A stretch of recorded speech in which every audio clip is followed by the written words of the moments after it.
Assalomu alaykum. Bugungi video obzorimizda biz Koreya kosmetikasining eng ko'p so'ralayotgan va samarali mahsulotlari bilan tanishamiz.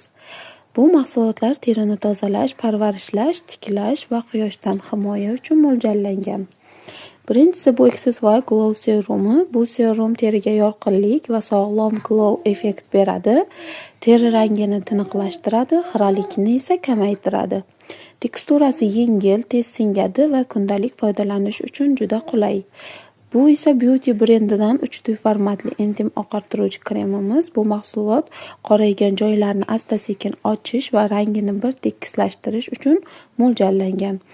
Oqartiruvchi effekt individual bo'lib, muntazam va to'g'ri qo'llanilganda natija beradi. Bu esa Dr. G brendidan Royal Black Snail kremimiz. Qora sal yong'oz ekstrakti asosida ishlab chiqarilgan bu kremni teri chuqur namlaydi, tiklaydi va teri to'siq baryerini mustahkamlaydi.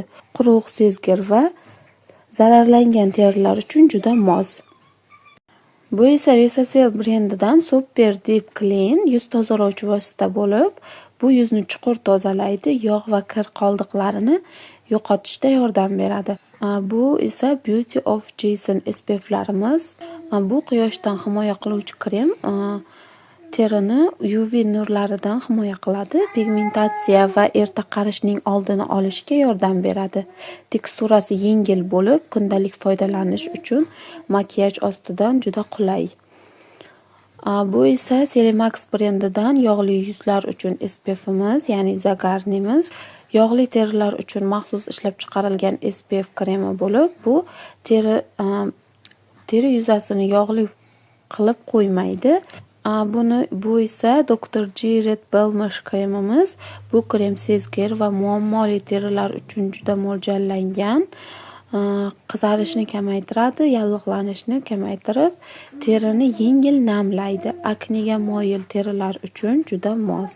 Xullas azizlar, bugun sizlar bilan Koreya kosmetikasidan eng ko'p so'ralayotgan va sinab ko'rishga arziydigan mahsulotlar bilan tanishdik. Eng muhimi esa har bir mahsulotni teri turiga moslab va muntazam ishlatish. Bunda natija albatta bo'ladi. Agar video foydali bo'lgan bo'lsa, albatta like bosishni unutmang va o'z fikringizni kommentariyalarda qoldiring. Qaysi mahsulot haqida alohida video obzor xohlayotganingizni ham yozib qoldiring.